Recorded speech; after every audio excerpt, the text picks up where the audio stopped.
نبی کریم صلی اللہ علیہ وسلم کے زمانے میں آپ کے سامنے صحابہ کرام کے درمیان احکامات کی تشریح میں بھی اختلاف ہوا۔ چنانچہ ایک مشہور واقعہ ہے، غزوہ خندق کے بعد جب بنو قریظہ کی طرف جانے کا حکم تھا اور حضرت جبریل حاضر ہوئے اور انہوں نے عرض کیا کہ یا رسول اللہ، ابھی فرشتوں نے تو ہتھیار رکھے نہیں ہیں، ہم جا رہے ہیں بنو قریظہ کی طرف، اللہ کا حکم ہے۔ تو نبی کریم صلی اللہ علیہ وسلم بھی روانہ ہوئے اور صحابہ کو آپ نے حکم دیا کہ تم میں سے ہر شخص عصر کی نماز بنو قریظہ میں جا کر پڑھے۔ اب گویا کہ مقصود جلدی تھی کہ جلدی نکلو اور عصر کی نماز وہاں جا کر پڑھو۔ آپ صلی اللہ علیہ وسلم روانہ ہوئے، کچھ صحابہ آپ کے ساتھ تھے اور کچھ کو کچھ تاخیر ہوگی، وہ بعد میں آ رہے تھے۔ اب اسی طرح کا صحابہ کی ایک جماعت کا واقعہ ہے کہ وہ بنو قریظہ کی طرف جا رہے تھے حکم نبوی پہ عمل کرتے ہوئے، راستے میں عصر کا وقت ہو گیا۔ اب صحابہ کرام کی اس جماعت میں اختلاف ہوا۔ کچھ صحابہ کی رائے یہ ہوئی کہ ہمیں عصر کی نماز پڑھنی چاہیے، نماز کا وقت ہے، فرض نماز ہم کیسے چھوڑ دیں۔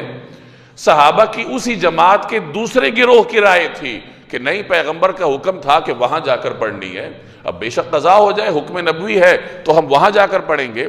اب اس پوری جماعت کے لیے حضور صلی اللہ علیہ وسلم کا یہ حکم تھا کہ تم میں سے ہر شخص عصر کی نماز بنو قریظہ میں جا کر پڑھے، اور اس حکم کی تشریح میں دونوں میں اختلاف ہوا۔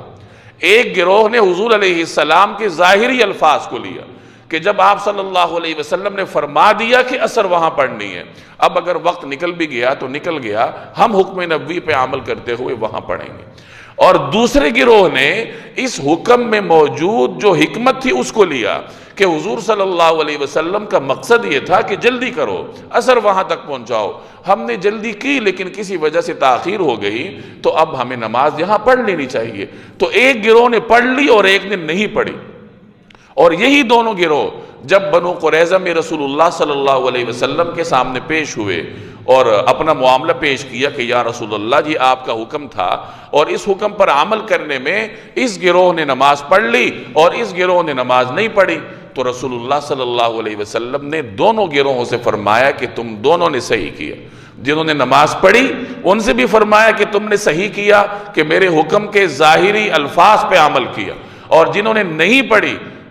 کہ میرے حکم کی حکمت پہ عمل کیا، اور جنہوں نے نہیں پڑھی ان سے بھی فرمایا کہ تم نے بھی صحیح کیا، کیونکہ وہ رسول اللہ صلی اللہ علیہ وسلم کے حکم کے ظاہر پہ عمل پیرا تھے۔ اب یہ نماز کا اختلاف تھا نا، اگر ہمارے درمیان یہ ہوتا